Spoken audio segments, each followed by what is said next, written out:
Qasem Soleimani. General Qasem Soleimani, the head of Iran's elite Quds force.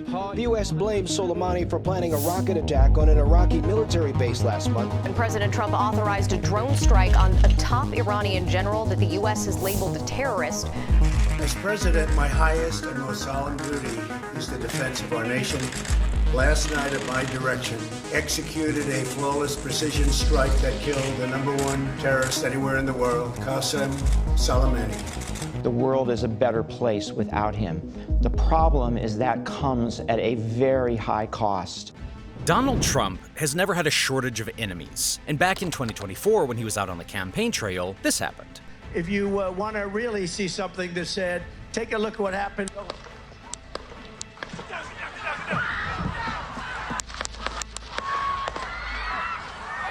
An attempt was made by a sniper on Donald Trump's life. This news made huge headlines across the world as it was compared to past presidential assassination attempts. While we will dive into the details of this incident later, what many don't know is that this wasn't even the first attempt made on his life that year. Yes, Donald Trump was the victim of several attempted assassinations in 2024. Unlike this particular attempt, those other attempts were not from a madman. They were a bounty from a vengeful Iranian government. Iran had an open kill order on President Trump, and they were determined to take out America's highest official. And as if that's not shocking enough, back in 2020, Iranian lawmakers put a $3 million bounty on Trump's head. This bounty is still open and active, placing Donald Trump in constant danger. So when Trump took office, most of us expected brutal revenge against Iran. But instead, it looks like Trump has given a final warning that if Iran steps 1 foot out of line and attempts to assassinate him or any U.S. official, the U.S. will obliterate the Middle Eastern nation.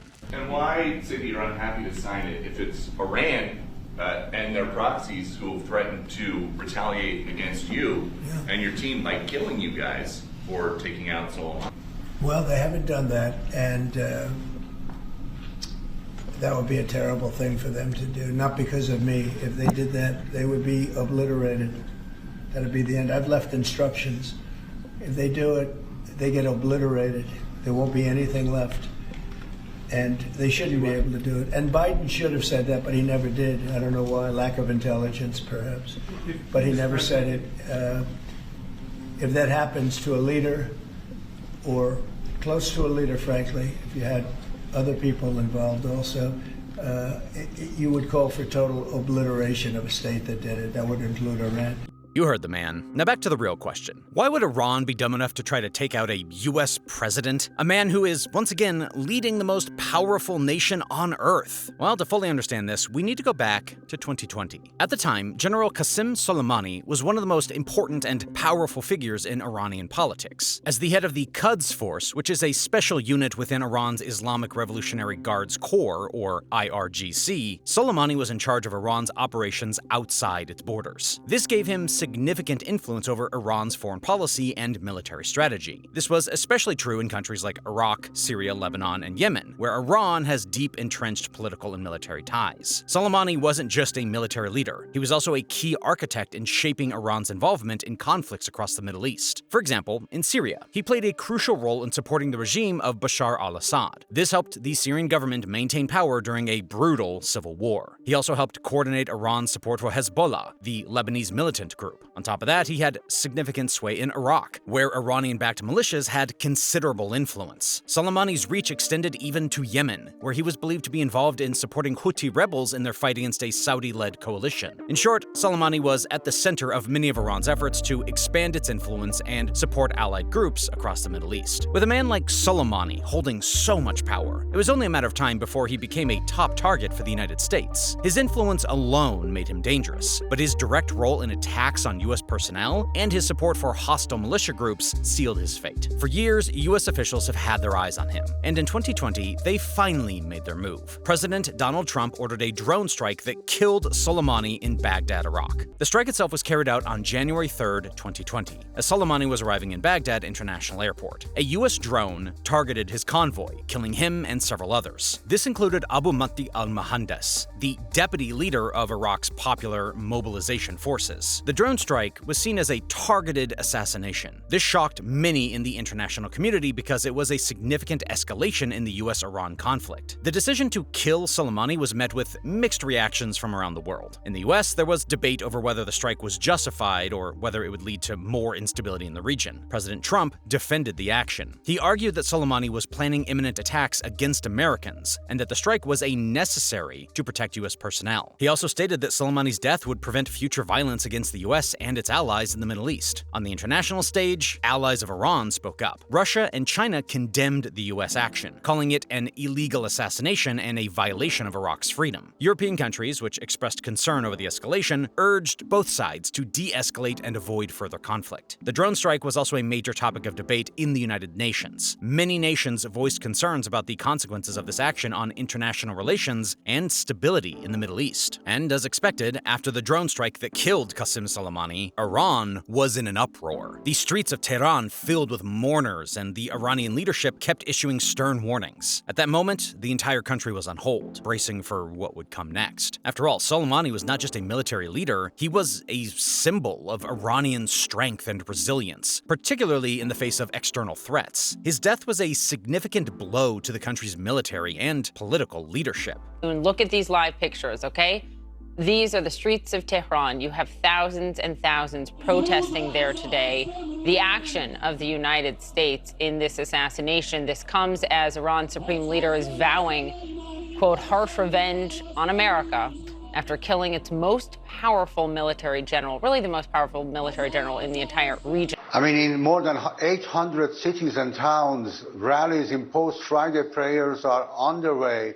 And death to America, as usual, and also revenge, revenge, revenge. The Iranian government made public declarations of revenge, vowing to retaliate against the United States and those responsible for the strike. These were not empty threats, because Iran has a history of responding to perceived aggression with covert operations and proxy attacks. In the days and weeks that followed the strike, Iran's response was a mix of overt and covert actions. Publicly, they held massive funeral processions for Soleimani, with millions of people taking to the streets.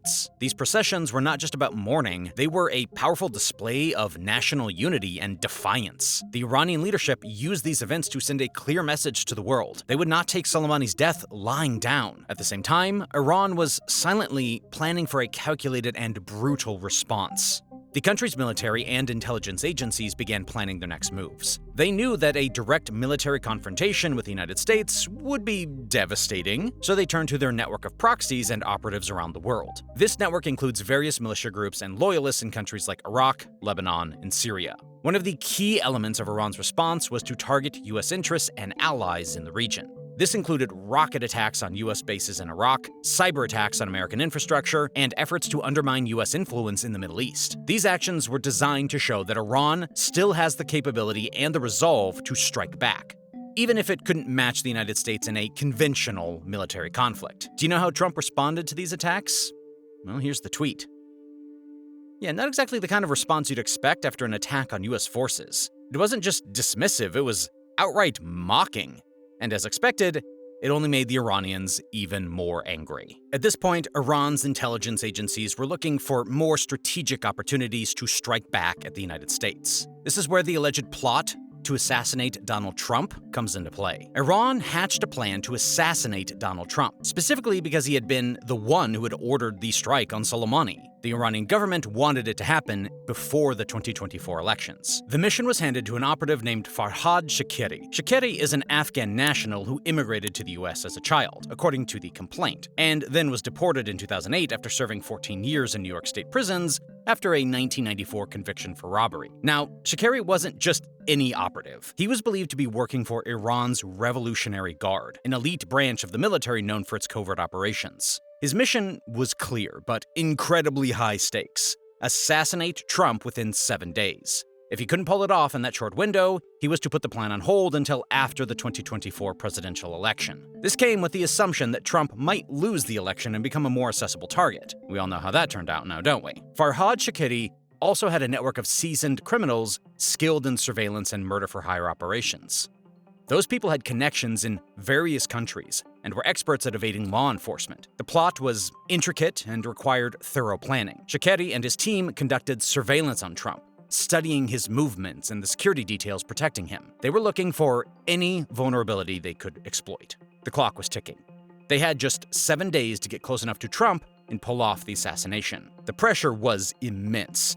Every moment was a race against time. They had to move fast, but they also needed a plan that wouldn't fail. Meanwhile, U.S. authorities weren't just standing by. Federal agents and intelligence agencies were on high alert, tracking and monitoring every potential threat from Iran. They had been on high alert ever since Soleimani's death and were particularly vigilant when it came to any threats against Trump. Through a combination of intelligence gathering, surveillance, and quick action, they managed to discover and disrupt the plot before it could be executed. The exact details of how they stopped the assassination plan are still somewhat of a mystery, but it's clear that it was a coordinated effort involving multiple agencies. They likely used a mix of human intelligence, meaning informants and undercover agents, plus a ton of technical surveillance like phone taps and electronic monitoring to track Shikari and his associates. So, when the time was right, they moved to neutralize the threat, preventing a potential catastrophe. U.S. authorities also monitored Shikari's network of associates, including his involvement with 2 other men, Carlisle Rivera and Jonathan Lodholt, who were located in New York City. These individuals were helping Shikari by providing logistical support and aiding in the surveillance of Trump. Once the plot was identified, law enforcement worked tirelessly to gather evidence that would lead to the capture of the suspects before the plan could unfold. Through their investigation, U.S. authorities managed to take action against Rivera and Lodholt,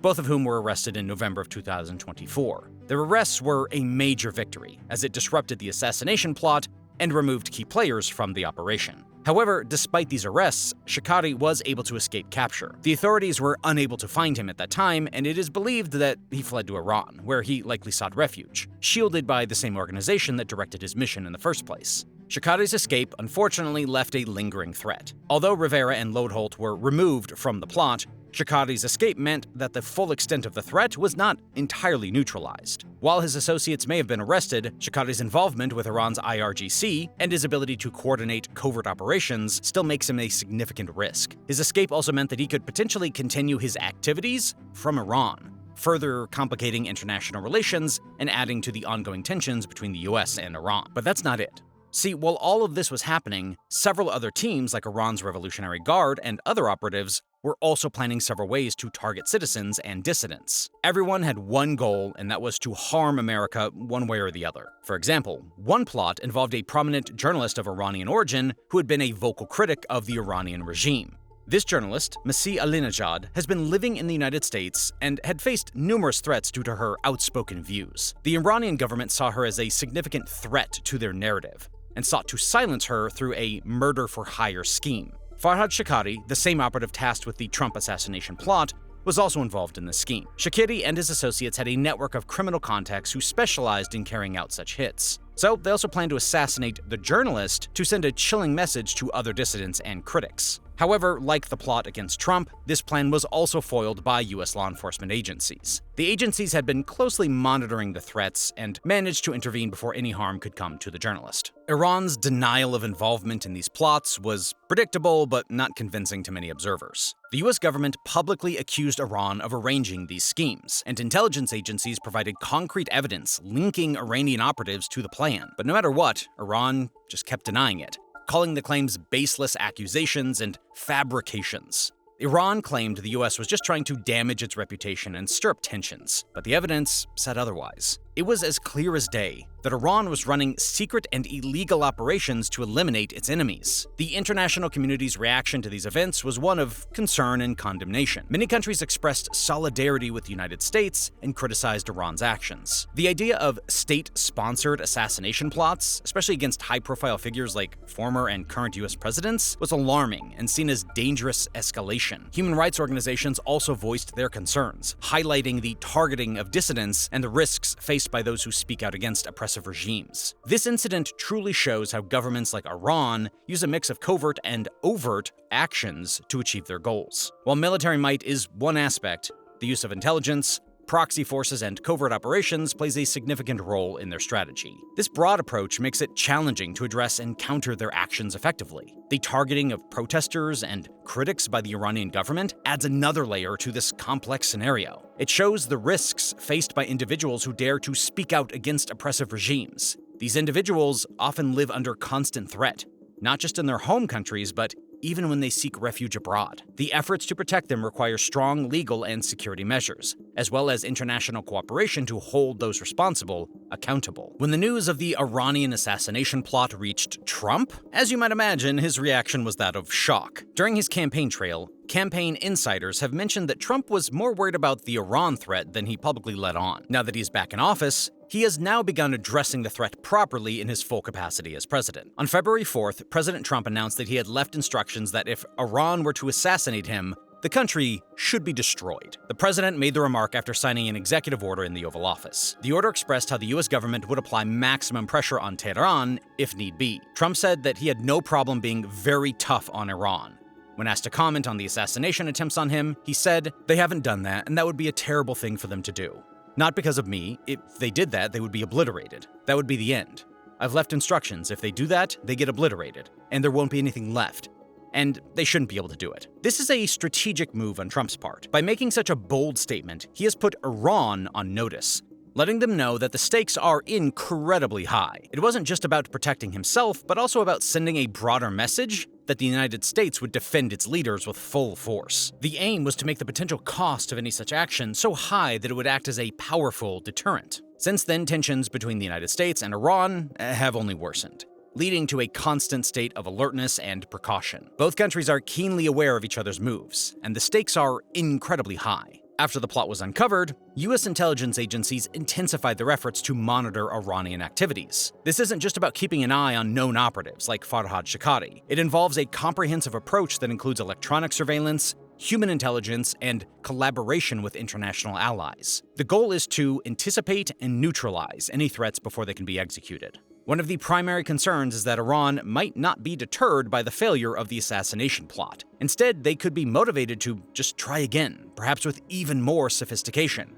This is why the US authorities have to be constantly alert, updating their security protocols and staying one step ahead of potential threats. It's a game of cat and mouse, where the stakes are nothing less than the safety of national leaders and public figures. The US has also ramped up its diplomatic efforts to address these tensions. This involves not just direct communication with Iran, but also working with allies and international organizations to build a united front. The aim is to apply pressure on Iran to deter them from taking such drastic actions in the future. This involves sanctions, diplomatic isolation, and efforts to bring Iran to the negotiation table. Now, here's something almost no one talks about. When your family finds out there's been an assassination plot against you, just the plan itself, it changes everything. Fear takes over. Every second feels like a ticking clock. That's likely what's happened with Trump and his family. The ongoing threats, the tension, the possibility of another attempt, it's the kind of stress most people can't even imagine. Imagine being in a position where your life is under constant threat. Every public appearance, every movement outside of the secure confines of your home or office becomes a potential risk. The psychological toll of living under such a persistent threat is immense. It's a daily reality that adds a layer of stress and anxiety to every aspect of life. For any president's family, the fear extends beyond personal safety. They have to worry about their loved ones' safety, dealing with the constant stress of potential danger. This kind of environment can strain relationships and take a significant emotional toll. Security measures around Trump and other high-profile officials were significantly increased.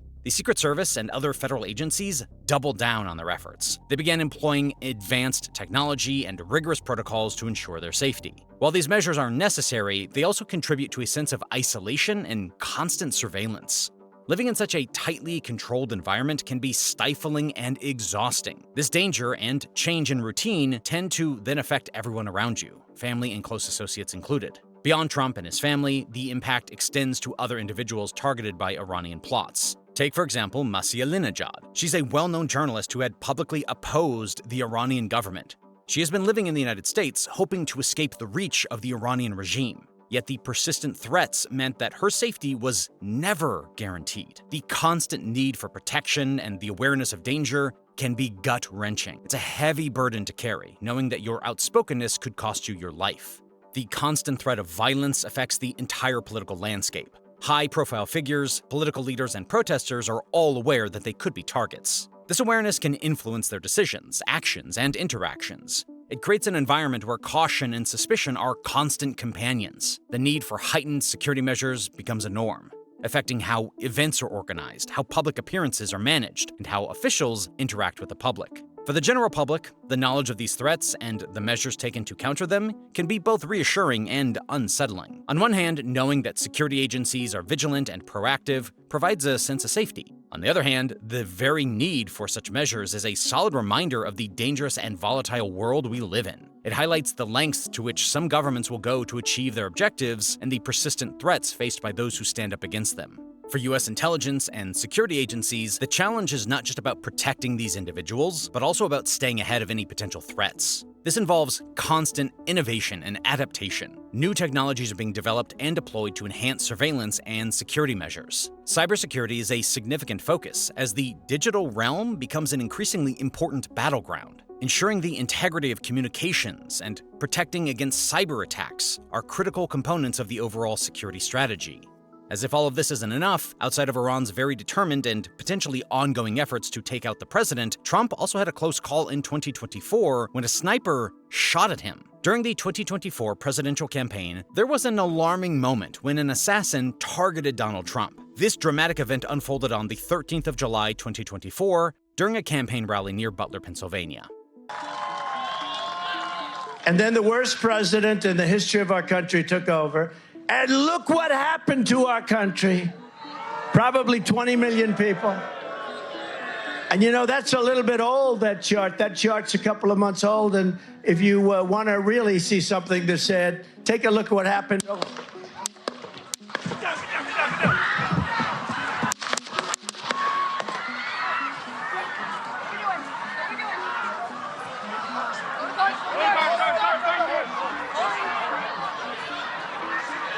The atmosphere was tense and filled with anticipation as Trump addressed the crowd. Suddenly, chaos erupted when a sniper fired and struck Trump in his upper right ear. It was a shocking moment that sent shockwaves through the rally. The attacker, identified as Thomas Matthew Crooks, was quickly neutralized by Secret Service snipers. Despite being wounded, Trump survived the attack, which added to the intensity of the already heated campaign season. Surprisingly, this wasn't the only attempt on Trump's life during the 2024 campaign. Another incident occurred on September 15, 2024, at the Trump International Golf Club in West Palm Beach, Florida. This time, a suspect was spotted aiming a rifle at one of Trump's security personnel. Fortunately, no one was injured in the attempt, and the attempt was thwarted before a shot had ever even been fired. Fortunately, we were able to locate a witness that came to us and said, hey, I saw the guy running out of the bushes. He jumped into a black Nissan, and I took a picture of the vehicle and the tag, which was great.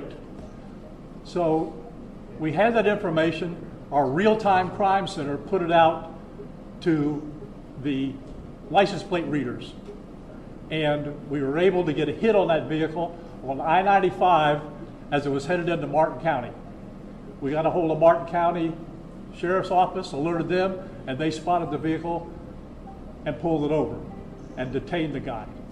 These events highlighted the constant threat to Trump's safety during his campaign. Despite these life-threatening incidents, Trump continued his campaign with resilience and determination. His ability to push forward after such harrowing experiences only added to the intrigue surrounding his bid for the presidency. The campaign trail was already intense, but these assassination attempts brought an additional layer of drama and urgency to Trump's efforts to secure the presidency. What happened next is well known. Trump's perseverance paid off, and he won the 2024 presidential election.